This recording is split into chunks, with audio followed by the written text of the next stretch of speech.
So, hi everyone. Welcome to the Art of Songwriting panel. This is our last panel of the weekend today. Thank you all for coming. It's a little bittersweet. ArtBeast is almost over. Um, but today we have four guests with us, two of which are current students and two are alumni.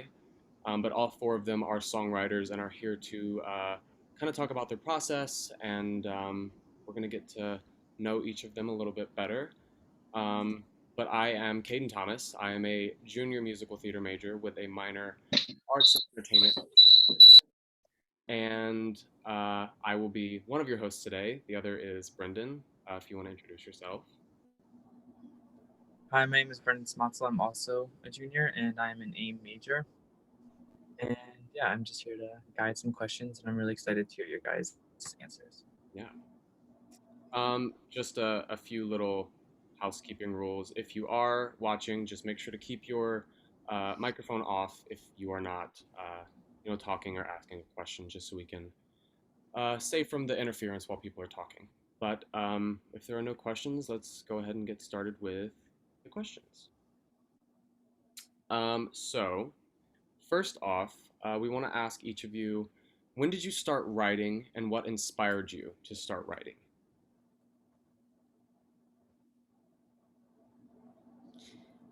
Oh, I guess I'll go. Okay, so I don't know. I kind of always just liked playing piano and singing, and it was kind of just a natural progression from like learning how to play songs into, ooh, well, what if it sounded like this, and like changing songs. And then I started being like, well, I could just write my own songs, but I didn't really get super serious about it until college when I listened to actually Edges by Patsy and Paul. I was like, oh my gosh, I love this music, and I was like, I could do something kind of like that. And so I started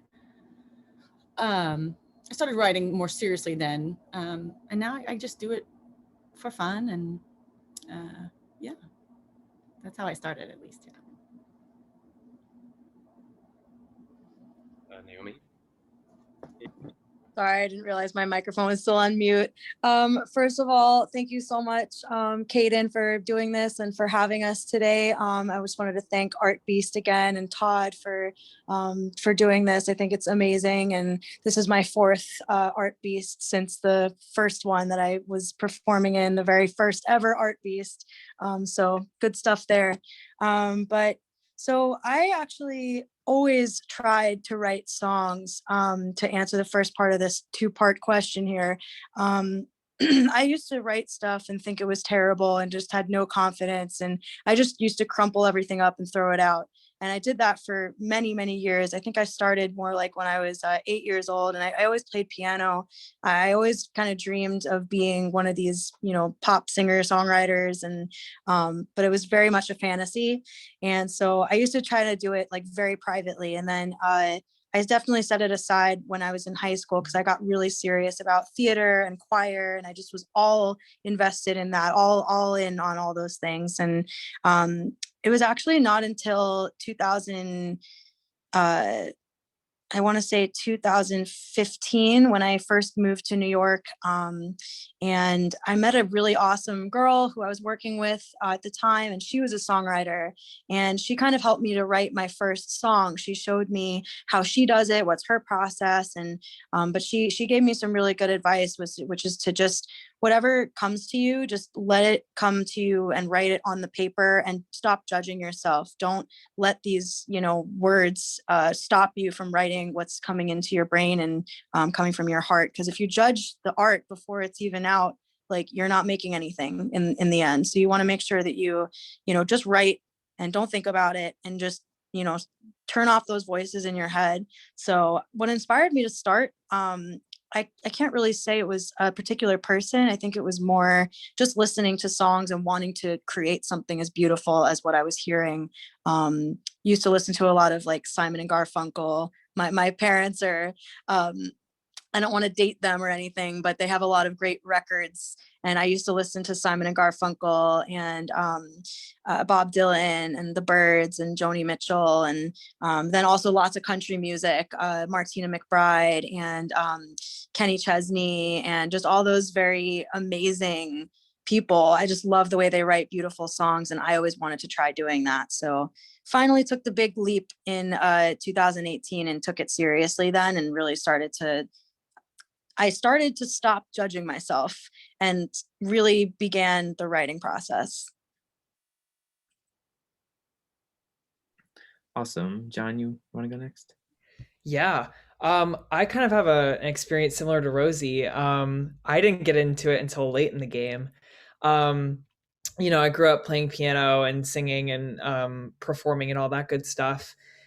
And I would kind of when I played some songs, I would kind of change them and mold them around into what I needed them to be or what I wanted them to be.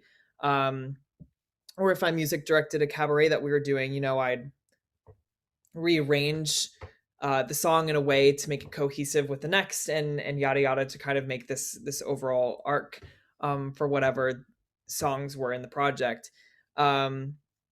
But it really wasn't until my mentee got here, Danny Feldman, and he had written this whole musical, and I was like, oh, that's really cool.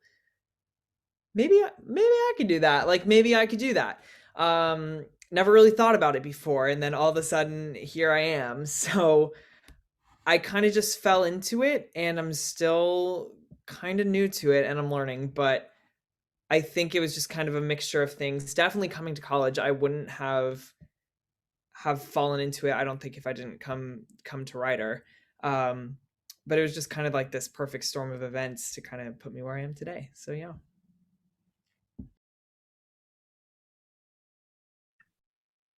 You got it.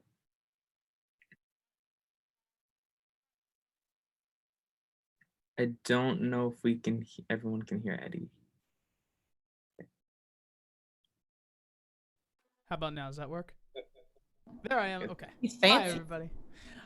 Sorry, my thing was messing up. Anyway, so like I was saying, throughout my younger years, in elementary, middle school, that far back, I really wanted to do sports broadcasting for many, many years. It was something that I was really interested in. I love sports. I love baseball. And I thought, oh, this is gonna be my life. Yeah, right. And then, I don't have a musical family, but I have a family that appreciates good music. I was raised on listening to Sinatra and Billy Joel and, oh my God, Jim Croce. Oh my God, right? Stuff like that. And it wasn't until, though, my 8th grade year when a friend of mine introduced me to Panic at the Disco was when I was like, I want to be that guy. So let me, write songs and do this thing. And that was kind of the starting point. And similar to Naomi, I had a mentor my sophomore year of high school. Actually, it was my guitar teacher.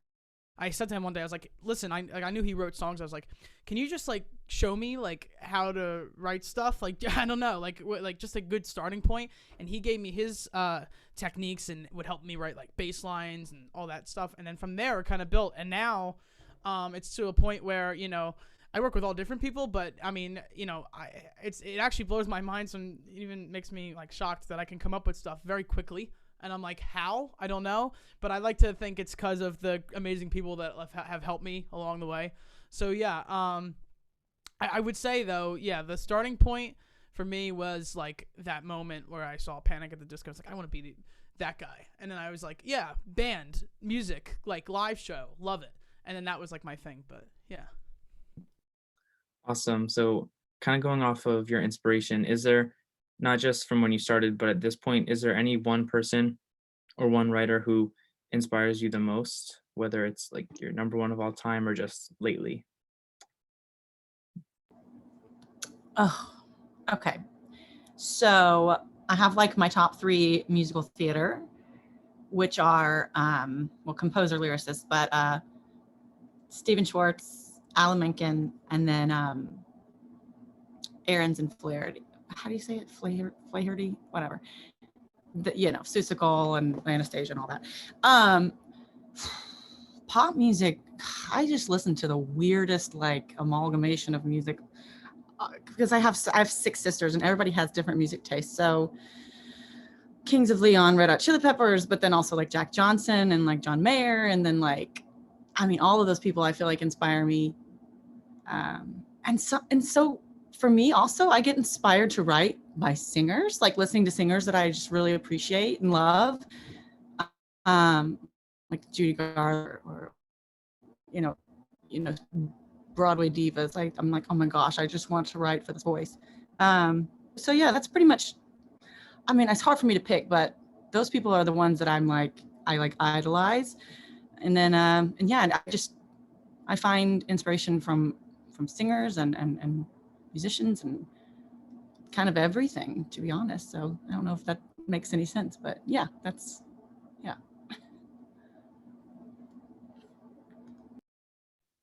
And I totally agree with Rosie there.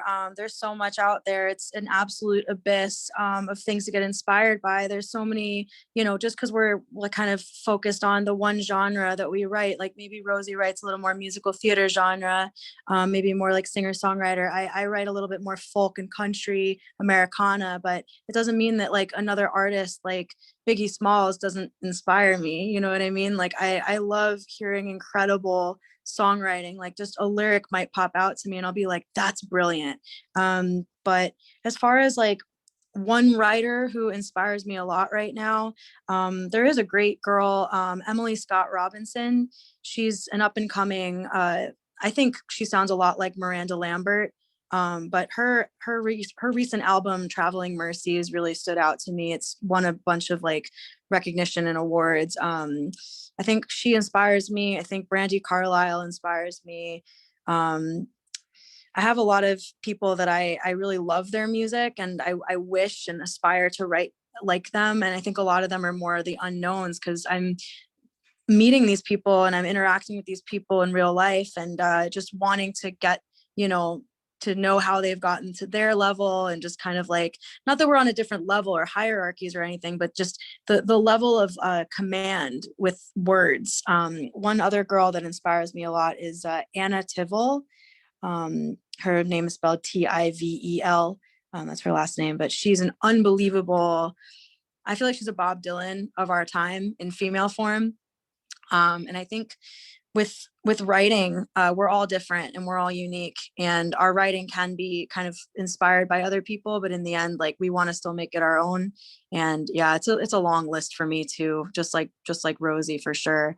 I can personally say the people that I mingle with and the people in my life right now in the business that I come in contact with probably inspire me the most. Second to that are people like Sam Hunt in country music inspires me a lot.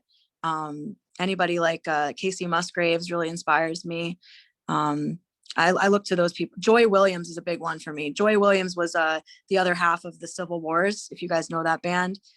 She's an unbelievable singer and songwriter and pianist and composer. And yeah, that's definitely a big one for me right now. I just have to say really quickly, when I was watching your set, Naomi, you reminded me a bit of Casey Musgrave's music. And then my mom said after that you remind her of Joni Mitchell's music. So the fact. Oh gosh, thank you. That's huge. Thank you so much. That really means a lot.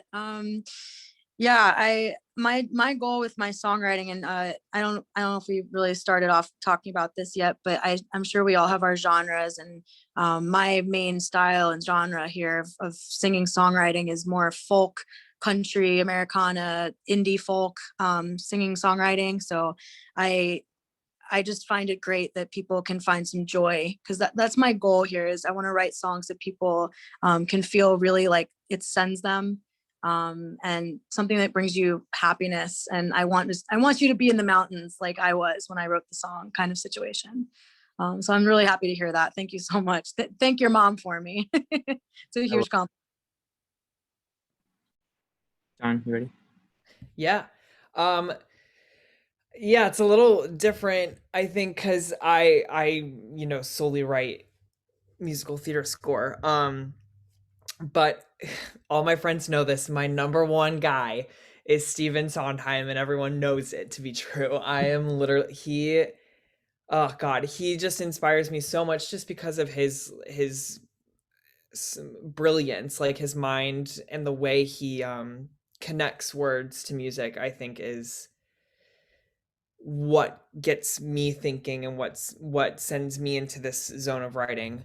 But you know, like, musical theater is also inspired by pop music. So, you know, John Mayer, Sufjan Stevens is a big one for me. Florence and the Machine, like Sarah Bareilles, Lizzie McAlpine, she's getting pretty big as of late, but I adore her. Even like Dolly Parton, and Joni Mitchell, like all of these great, great artists play into it. And then Ravel and Rachmaninoff are like these classical composers that I also pull a lot of inspiration from, just because of the way their music works in my mind. But yeah, if I could name one, it's my good guy Steve. But there's just so many. I mean, you've heard everyone being like, there's so many inspirations and so many artists that play into the music that you make. Okay, so for me, it's a little bit of a mixed bag. Like I said, I started off listening to Billy Joel and Sinatra and Jim Croce. I love Jim Croce. I don't know if you haven't listened to Jim Croce before. The man is just a genius. And I've actually thought about writing a musical about Jim Croce's life, because I think he just needs to be more heard than he is. His whole story, his life is amazing. So, I mean, it ended way too soon. But anyway, so I think, you know, what I try to do a lot is find guys that sound kind of like me, have a high voice, and kind of go off that and see what I can do, right? Recently I've been really into Borns, who sings like Electric Love, if you know him. He's genius. He comes up with this really interesting stuff. Greta Van Fleet, huge for me, huge band. That's, I think, is really awesome. You know, any older style, John Bellion, I think, is a great producer, like guys like that. Dan and Shay, even on the country level, like, for me, it insane. And then, you know, even Miley Cyrus and Dua Lipa, oh my god, like Dua Lipa for me with bass lines, that's the way. If you want to like come up with a good bass line, just listen to All of Future Nostalgia, which is her new album. It's like incredible. So yeah, I mean, you have to kind of be able to appreciate everything, because I can get inspiration from a classical piece. I mean, anything, like, right? Like, I'm performing an Italian aria tomorrow, and I love the piano part in it, and I'll probably use it for something. So, you know, there's inspiration everywhere, and if you keep your ears open, you'll find it. Even if you're, you know, it doesn't matter how experienced you are, you have to be open to anything. Awesome. So our next question, I feel like Eddie kind of talked about in his first answer. But do you feel like songwriting is something that is like a learned trait, or is it something that you feel you were born with and you kind of like stumbled upon, like, you know, in your life? What are your thoughts on like learning songwriting versus being kind of like born with the talent per se?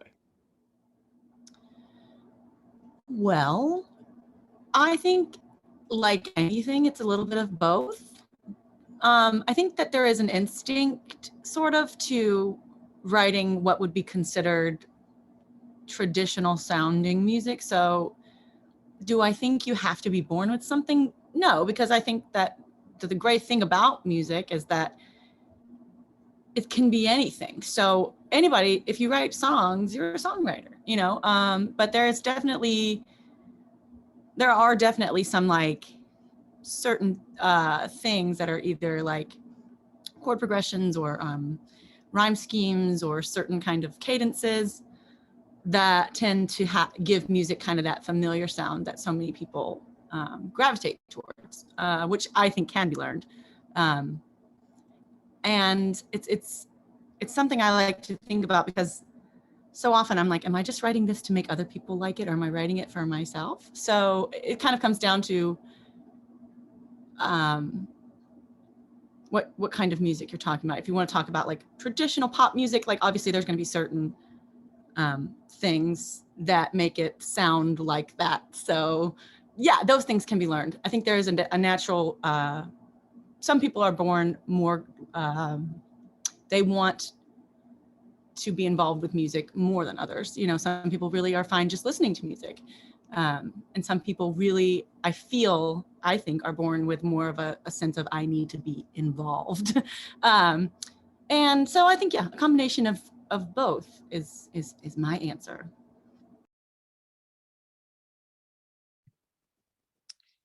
It's an interesting question, and this is one of those things that I have a friend who's a music educator.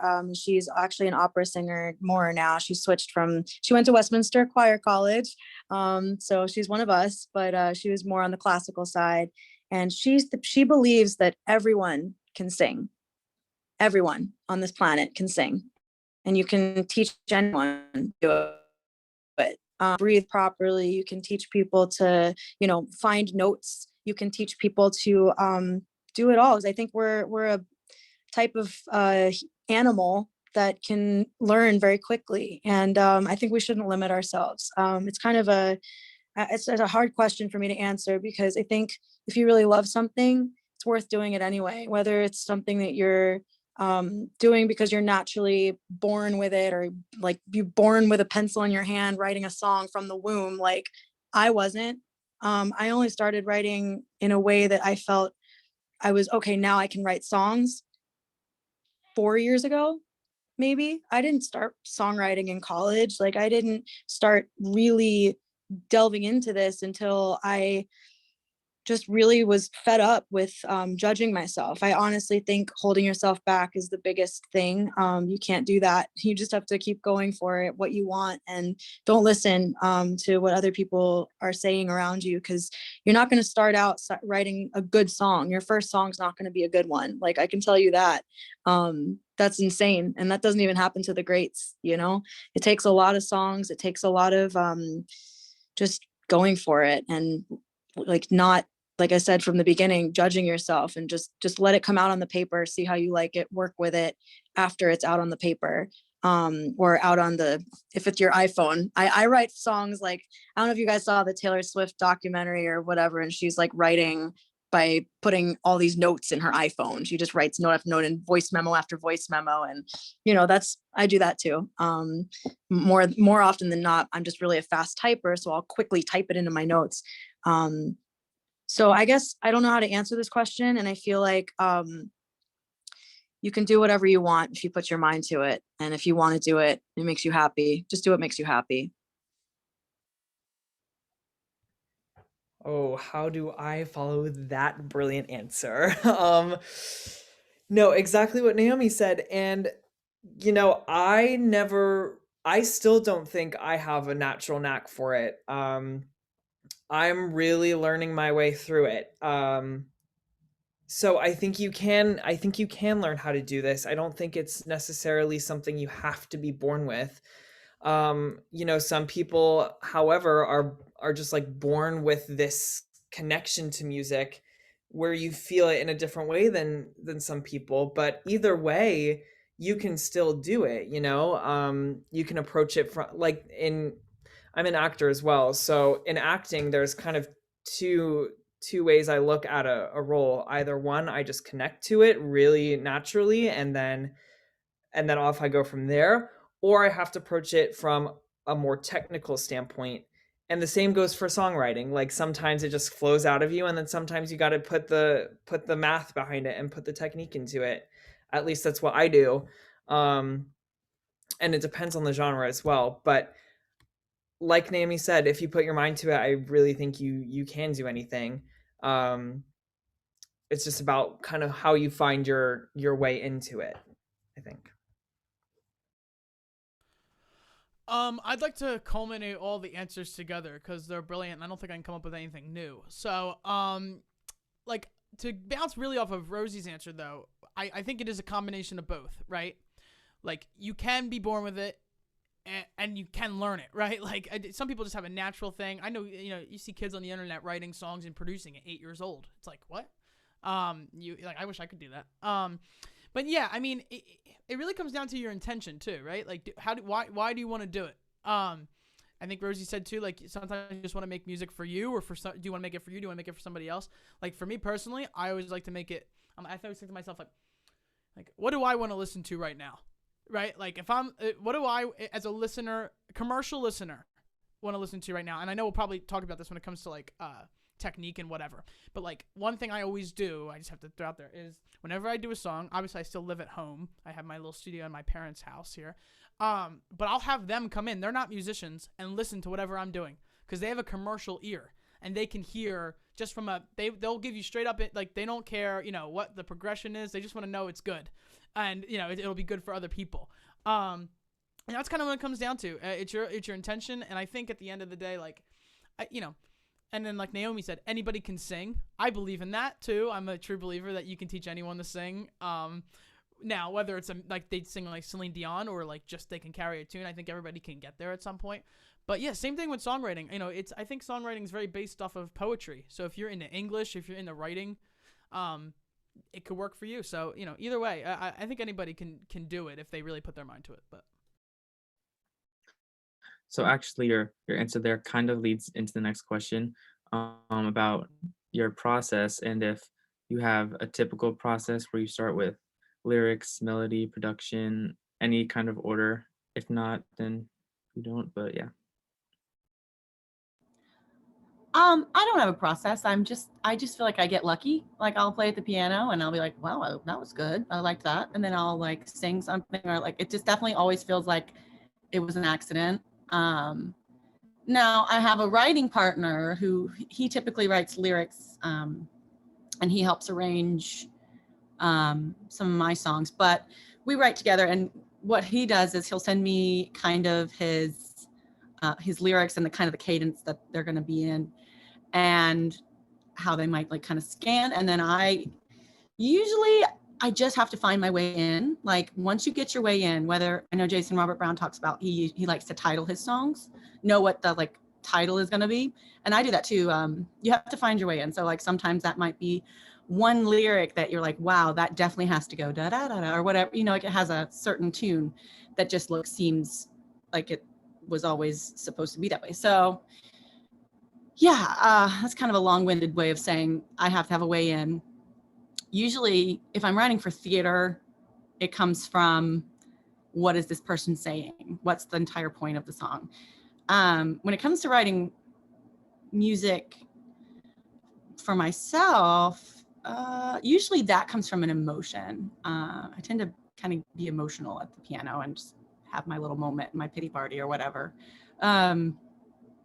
So yeah, it almost always feels like an accident, unless I'm writing with my partner, in which case I'm looking for any way I can get into it. And once I get into it, then it's kind of, the train starts and we're chugging along. Yeah. So.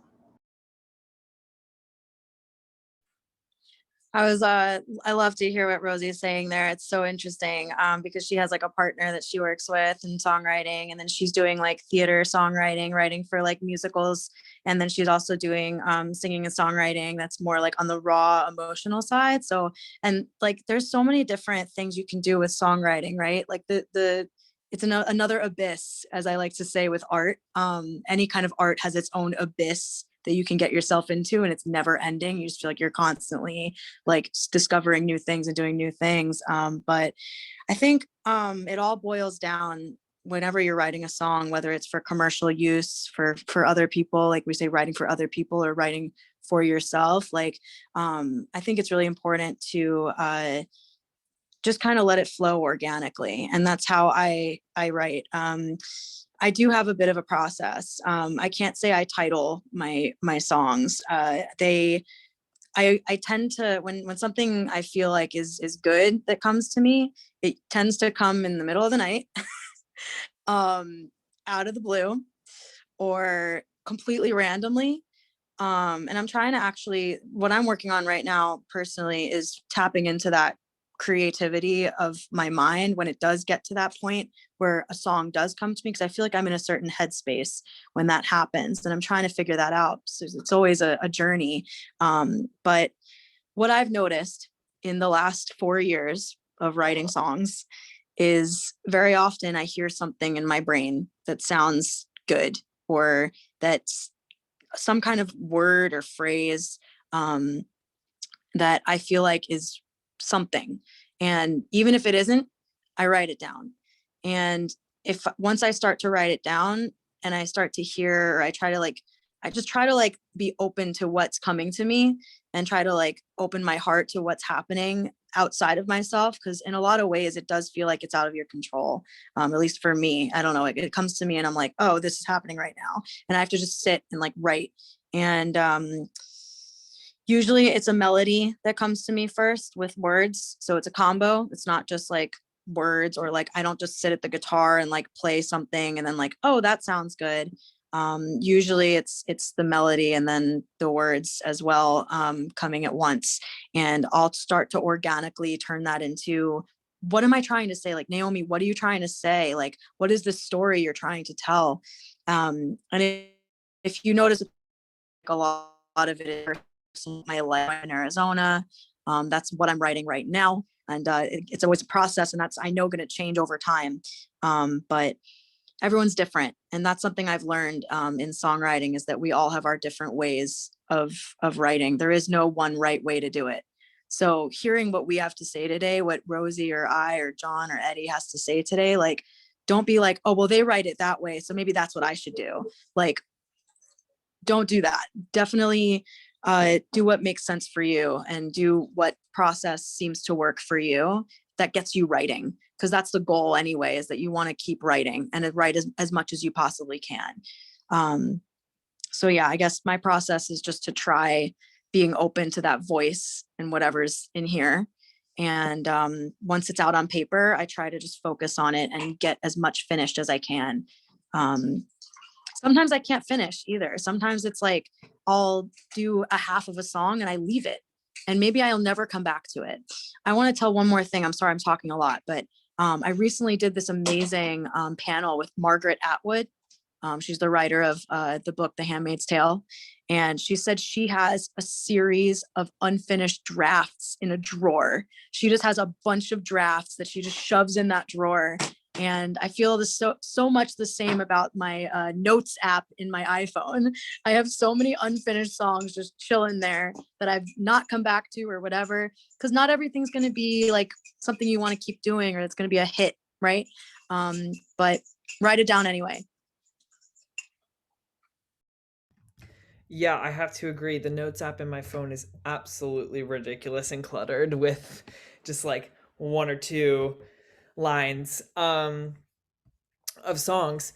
But writing for the theater, kind of like Rosie was saying, is a little different, because you got to approach it from a, what is this character saying? What's the point in the show? Why does it need to be sung instead of spoken? So I always go to the book writer for that. I always have the book writer write out a scene or a monologue that maybe the character would be saying at this point, and then I say, okay, so now I know what the character is thinking, what is happening on stage. Great, go. And usually I'll try to write the lyrics out first so I can read the script as a cohesive text, and then say, okay, that makes sense, and then rework it. But sometimes I go to the piano and then like 2 bars of an accompaniment figure will just come to my brain, and I'm like, ah, yes, I love that. Let's use that. So then I'll vomit all that out on paper, and then look at it afterwards and say, okay, does this make sense dramaturgically, or does it not? And that really has to be the driving force for me, because if it doesn't make sense, if it's just good in my ear, but doesn't reflect what's happening in the text, then that's a problem, and that's where I need to kind of rework and figure out. So I usually get something down first, and then I'll be like, hate that, cut, snip, snip, snip, and then and then completely like destroy it and build it back up from the top again. I'm so scatterbrained too, but like Naomi and Rosie are saying, everyone has their own different process. Like, finding your way in is so important, and for me, that's getting a collaborator in there, and yeah, exactly. The book writer, for me, is my way in, because then I can see what is supposed to be said, and then I can go from there.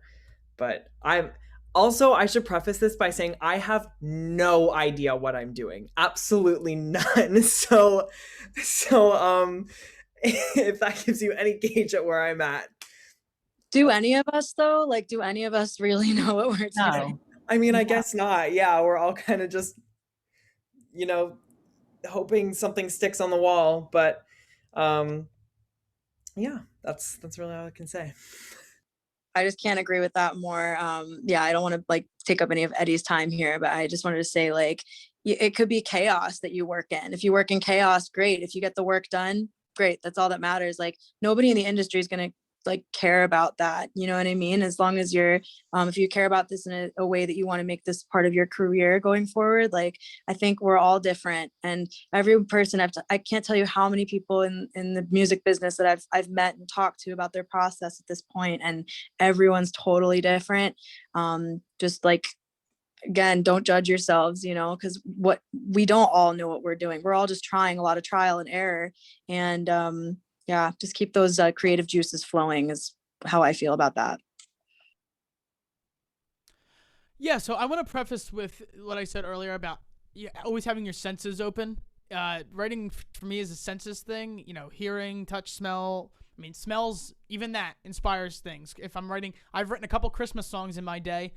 Christmas songs are inspired by smells at Christmas time, as weird as that sounds. But anyway, so my process is a cluster, you know what, of stuff that can range in all different things. I could come into the studio here, I can make a beat, throw, you know, a little guitar line down, and that could be something, right?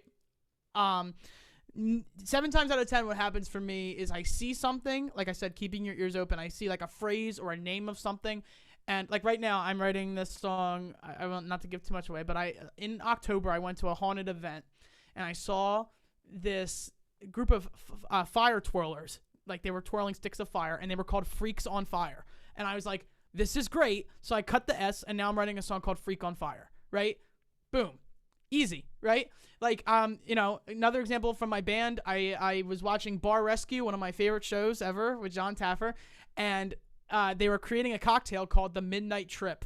And I thought, Midnight Trip, great name for a song. Boom. Like, sometimes it's just easy as that. Probably my craziest songwriting story, I will say, and this will not happen to many people, I will say. It's just because I'm crazy. I had a dream one time that I was with this girl, and she said to me, "Did you hear your band's new song yet?" And I said, "No." And on the radio, she played this melody in my dream, and I heard it, and it was a full produced song, but it didn't exist.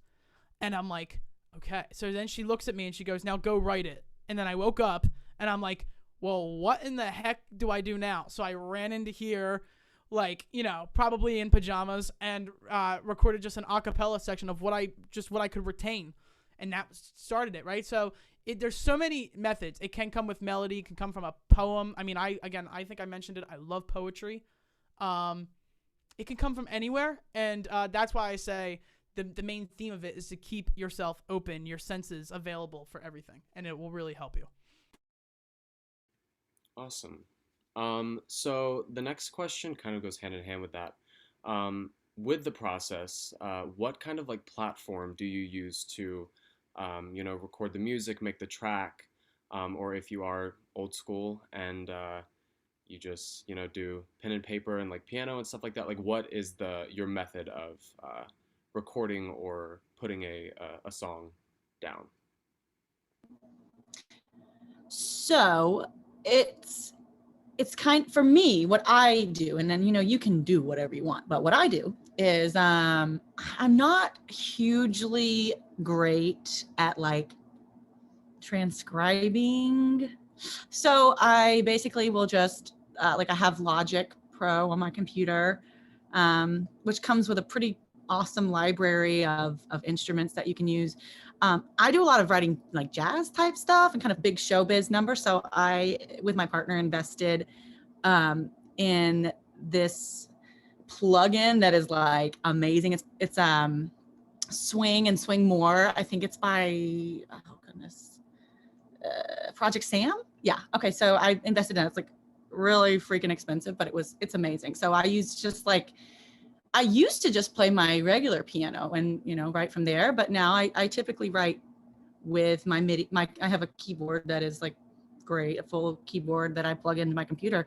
And now I really just write and play digitally. I'll just play my headphones. It's just, I feel like it's more personal and I can have my privacy and my space. And so yeah, I write a lot on just using Logic and my MIDI keyboard. And then, yeah, I just bounce them And then if it's going on Spotify or something, there's tons of different ways you can do it. I used Record Union, I think, Record Union, and you just put your music in and kind of does it all for you.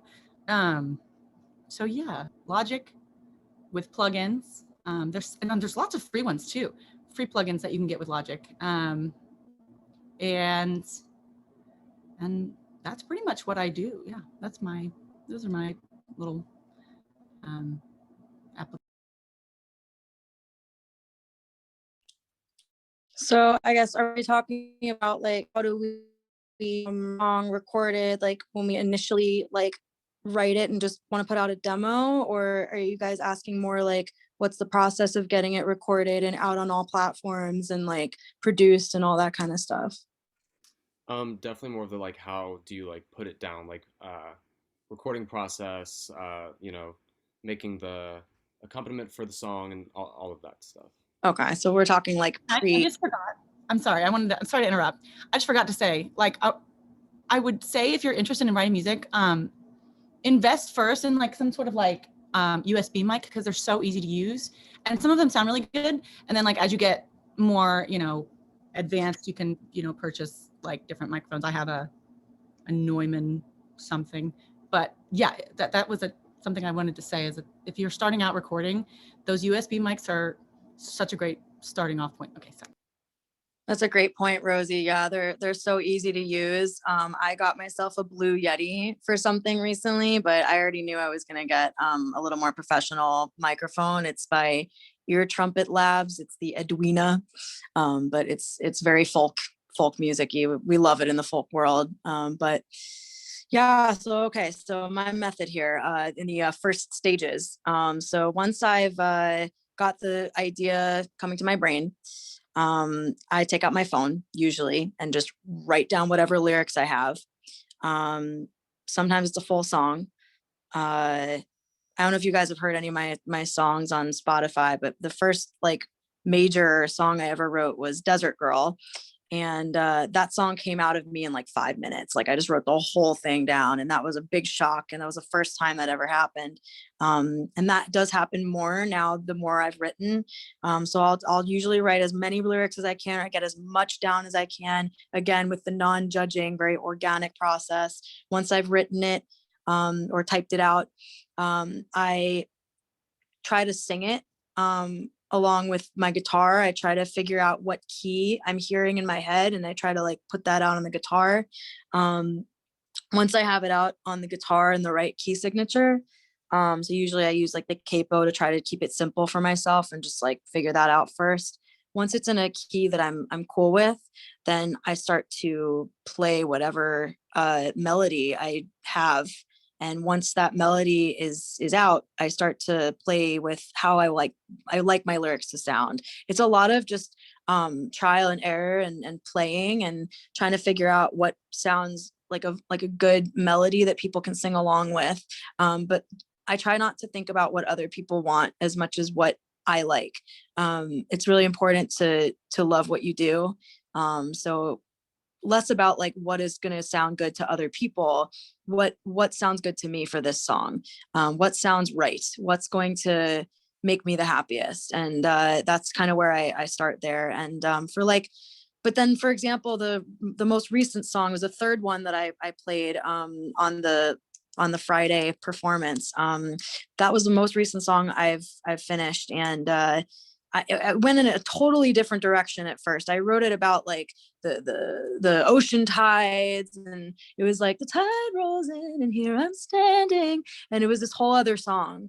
And then I was thinking about it, and then all of a sudden an entirely different idea about me and my friends up at the top of this like viewpoint in Tucson came to me, and I'm like, well, this is better. So I decided to nix that and go with the other direction. But yeah, so it's, I guess, a combination of more often than not, I write it and then I sit and I try to sing it out with the guitar, figure out the key signature, and then kind of play what sounds good. If I want to do finger style guitar, if I want to do more strumming or strumming and finger style. Yeah, that's my process. Yeah. The process is crazy. I mean, it's weird because I don't ever intend to like put my songs down on a track and have them recorded. You know, I ideally we would do it live just because, you know, that's theater, but you know, this COVID world has kind of changed that a little bit. So I have been forced into recording tracks, and it was actually very liberating in a way because Rosie was mentioning Logic earlier. I did get Logic. I use that. My keyboard here plugs into my laptop, and I'm able to use all those instruments. And it gives me a chance to kind of orchestrate myself before like someone else would come in and do that. And kind of, yeah, it is really fun to kind of make your own soundscape in a way. So I've had a lot of fun with that. But usually, like, I'll have the lyrics down on either paper or the Notes app, the handy Notes app, and then I'll start messing around on the piano, and then I'll try to put it down in. I have Sibelius for sheet music, because I like to see all the notes on the page, because then I can look at them and say, does this make sense musically? Does it make sense dramaturgically? What needs to change? How does the puzzle fit? Yes, MuseScore is also a great option if you don't have Sibelius, or Noteflight is what I used to use. So once I've done all of that, then I'll go to Logic and plug it all in and play it all through. And then all of the orchestrations I do are usually always me messing around and kind of stumbling upon something. Like, I never premeditate any of them. They just kind of happen. And I'm like, great, cool. And then, you know, you record either my vocals or whoever's vocals are going to be on them. And there you go. But ideally, I think I would like to just, once we're back in person, I would like to just focus on the score and then have someone else do all of the Logic work or the orchestration work.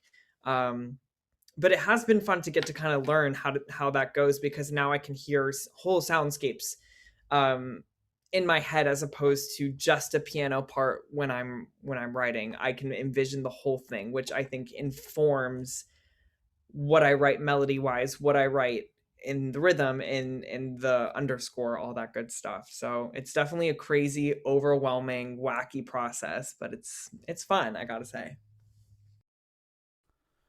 Yeah, so for me, for my, let's just go in terms of my solo project, because I have two projects. I have my solo project, and then I have my band project that I work on. So for the solo project, I work with a producer in Florida. His name's Daniel Jude. He's the man. He's become one of my best friends. I play bass for him in his band, so like it's kind of cool. We're all kind of together on it. So my thing with any song that I do when it comes to doing a demo, by the way, if you're lucky enough to have it set up either similar to mine, or you have a mic and you have Logic, if you have any of that stuff, don't go into a demo recording thinking this is the demo, because if you think that way, it's going to come out like crap, and you might surprise yourself with how good your vocal take is going to be the first time. Because sometimes I psych myself out. I'll do like one vocal take and I'll be like, that was great, or was it? And then I'll delete it, and then I'll do another one, and it stinks. So this is like, you know, I never go into something being like, this is the demo, this is it. But for example, I'm not trying to give away too much of my solo album, but I'm writing a song called Carmen Electra, which is not about Carmen Electra. It's just comparing a girl to Carmen Electra, basically. But basically, for that song, I had in my head everything specifically: beat, guitar riff, bass riff. Like, I hear it all in layers.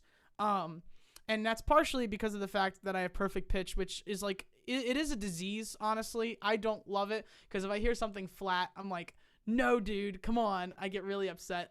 But anyway, so for that song that we're doing right now, Carmen Electra, I went words.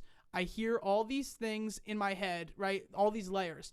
So, okay, I go in and I do a little Logic thing. I mean, I have the little MIDI drums. I make I usually don't use this kit for recordings. I just we bring it everywhere. But yeah, I'll do like MIDI drums, which are fake drums, basically. I'll track a bass line, do guitar, like very basic, one take. And then I'll send it to my buddy Daniel in Florida, and he has like all this really wacky, expensive stuff, and he'll just replay, because he's a better instrumentalist than I am. He'll just replay whatever I play, and then send it back, and then it sounds usually perfect, like how I envisioned it. And then I sing my vocals over it. So it's amazing today, the stuff you can make in like a room like this. You don't have to go to Jungle City Studios or wherever, or, Capitol Records to do a thing anymore. You can just do it from your house, and it can be amazing. So don't think that either. If you're starting out and you think, oh yeah, I got to go into a big studio and do this. No, I mean, I got pulled into that. I started out with my band. We went to a local studio right around the corner, and they would charge us like $50 an hour. And I'm like, I get that, like, time cost, but in my head I was like, well, you can probably take the amount of money that you would need and put it into getting the stuff for it, like, and it would probably cost less in the end. So that's what I ended up doing, and I think that, don't underestimate the power of your home. You can do a lot. Okay, so we have 7 minutes and 2 more questions. So make it a little quick, but I love all your answers so far. It's a lot of valuable information for everyone watching. And so second to last question is, what excites you about where music is going today and in the future? Well, this will be short. I really like old music. I like that we're getting to a place where we can, like Eddie said, everybody has access. But I think especially like mainstream, it's lost a little bit of the, in my opinion. I'm hoping that we have room for organic music still and melody, because I know there is a market for it. It's just not necessarily mainstream market, but I'm excited about how much access everyone has, and the fact that we can do things like this, and that anyone can do anything from anywhere, and that technology is helping us. I just don't want us to get swallowed by it, if that makes sense. Okay. That's a great answer, Rosie. I second that for sure. I think technology is unbelievable, the amount of things that we can do now. And I also want to go back and agree with Eddie there about what he was saying, where you can do anything from anywhere nowadays. You don't need to spend the thousands and thousands of dollars to get into a studio. You can just work with like someone who knows, how to use Logic Pro really well.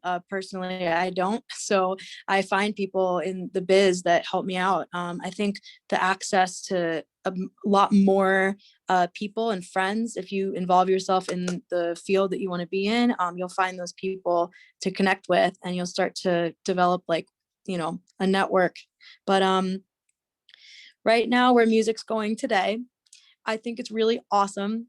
I think there's a lot of people out there that are very jaded once they get into the music biz, and they start to think that, there's stuff that's all like the power is all in like the main people's hands. Like if you're at Justin Bieber's level or something, then yeah, like then you're made or whatever, and that's it. But that's not true. And I think there's a lot of different things out there, and just remember that there's a space for everybody. And don't listen to all the negativity out there, because there is a lot, and there's also some amazing music. Just keep your ears open, and I think there's a lot of opportunity now that there wasn't there before the era of streaming. There's a lot to learn, and I could spend a long time answering this question, but I'm going to leave it at that. Yeah, I have to kind of, Naomi, I couldn't have said it better myself. Keeping your ears open for sure. Like there's just so much to listen to. But what excites me, I kind of have to bounce off Rosie, is that older styles are kind of coming back. Like people are appreciating them a little more, I think. You hear samples of like these classical pieces or these old jazz standards that are like infused with the new mainstream music. And I think that is so cool. Because it's kind of just this ultimate blend of style, and it's also bringing back awareness to all of these beautiful old styles of music that you would think would be forgotten, just because so much of music is technologically based now. But people do still want to hear that organic live sound, and I think that excites me the most, that hasn't fully gone away. I'll leave it at that. I'd like to agree with all that. Yeah, I think we were at a place in like the mid to early 2010s where it was like party rock anthem and these like really dance electronic songs coming out a lot in the mainstream. And I personally was kind of like, well, what the heck is happening here? And then recently I see stuff like I mentioned before, Dua Lipa doing this whole like 70s bass thing with string lines and beautiful bass lines, and it's really this funk feel. And it's awesome, right? There's stuff like that. Miley Cyrus bringing back like the Joan Jett feel, like rock. Like I've mentioned these two women because they are really bringing back that old style, and I love that. And don't forget, I mean, I listen to a lot of alternative music because that's what I'm in, alternative rock, pop, whatever. But on those stations, you hear, I mean, there's this thing now, like, especially it's not really amongst male artists in particular, but like Billie Eilish with this like how do you describe it? Like this like raspy kind of like breathy tone of vocals that people are really into now, which I love. I mean, and singers like Ella Mai, she has a really beautiful voice.